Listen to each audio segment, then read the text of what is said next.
So, welcome back, and I hope by now that you're starting to have a feel for how Google Classroom works and how to manage the basics within it.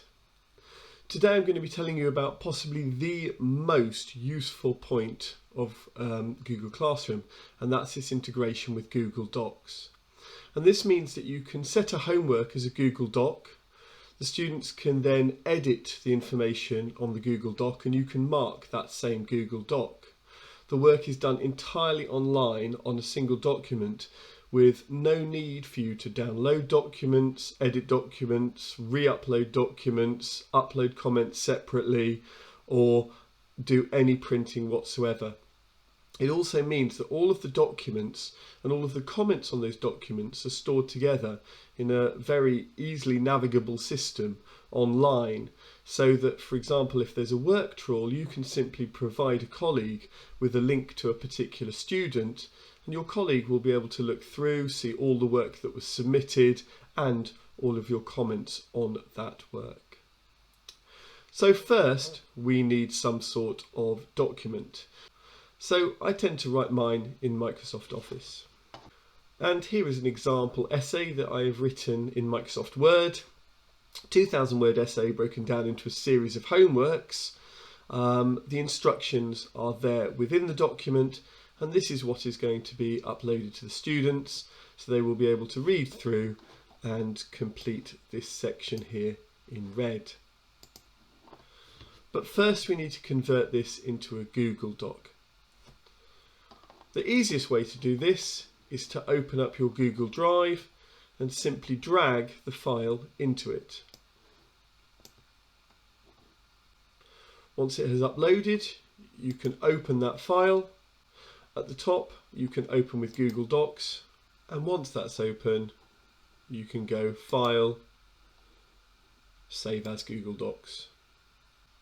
And that there is the Google Doc version of the file, and that's ready to go. So now we need to go to your Google Classroom. Select the class you wish to use, head to Classwork and create an assignment. Now fill in the details. Right, now we need to add that file. So click Add, and this time we're going to look in Google Drive because that's where our file is. And make sure you select the Google Docs version. So the W there is for Word, Microsoft Word. We want the Google Docs version. Insert that, and it's added. And we can check down there, Google Docs. Now you've got three options. Students can view the file is useful if you're just delivering information. If it's a single file that all students can look at, maybe download and act on, like a list of questions that they need to answer, handwritten notes. Students can edit the file. This is where every student will be editing the same file. This is useful if you've set a small group project for a few students and they're all going to be working on the same file, but probably not useful for a standard homework. You want each student to have their own copy, so make a copy for each student. As before, we can choose which classes and which students we set it for. This time I am going to mark the essay and I'm going to give it a score out of 10. So I'm going to set the points it's worth up there. I'm going to set it for Monday the 17th of August at 5 PM. I'm not going to associate it with a topic. I'm not going to add a rubric. We'll look at rubrics in a later video, and I'm not going to check for plagiarism. As before, I can assign it for a later date, or I can assign it now. And there we go. The assignment is created in the classwork and will also appear in the stream. From the student's point of view, they will get an email to tell them that there is a new assignment due. They'll be able to go to their classroom. They'll see the new assignment down here. Can click on it. They've got brief instructions there. They've got the file up here. They can send you a private comment if they're having problems. So they will click on this and they will be able to edit this directly. So I'll do that now. As the student works, the changes are saved in the drive, so they don't have to worry about losing information. They can have a look at the version history, as can you, to possibly see exactly how long they spent on the work. Now that the student has edited the document, they can close that and hand in the work back to you. Here, if you had attached the initial Word document to this, the student would need to upload their Google Docs version, or they would need to download the Word document and then re-upload the Word document once they'd edited it. So by attaching a Google form or a Google document initially, that means that the student doesn't have to do any downloading and uploading or upload a second version of their file.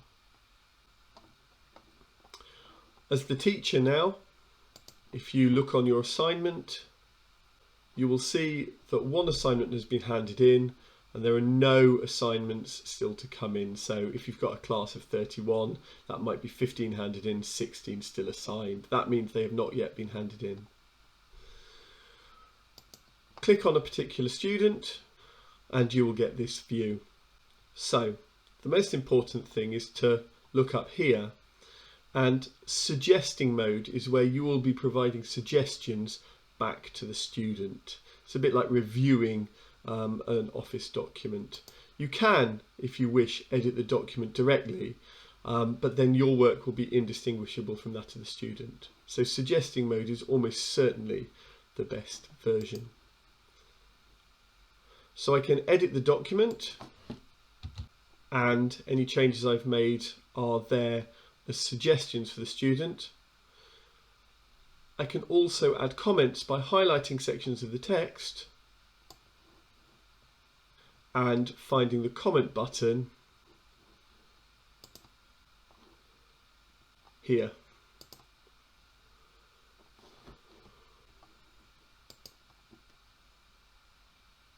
When I'm happy with that, I can provide a score if I want. I think this is worth 3 out of 10. And I can add a private comment to explain my score if that's not already done in the notes. If you wish to see how long the student spent on it, you can look at the version history. And that will provide you possibly with information as to when the edits were completed. When you're happy, click Return. And going back to the classroom, you will see that the assignment has now been moved from handed in to marked, and the score now appears here. So what does the student see? Going back to the student will be emailed to let him or her know that the work has been returned with comments. The student will be able to see the private comments you've sent to them, and if they open the document, they can see all of the changes that you have made and the comments that you made on the work, and they can even respond to your comments. And if you wish, they can even resubmit the modified document. This is good for checking that students have acted on feedback that you have provided, if you so wish. And that's it, a basic introduction of the power of using Google Docs in Google Classroom. I've used this very effectively with Year 8s, where they were provided with a Google Slides form, and they had to produce a poster presentation on global warming, and the work that I got was excellent. But I was able to check that they were doing the work, respond to the work as they were doing it, provide feedback, and stagger the work over a series of weeks. Do let me know if you have any questions. Other than that, I hope it was useful. Thank you.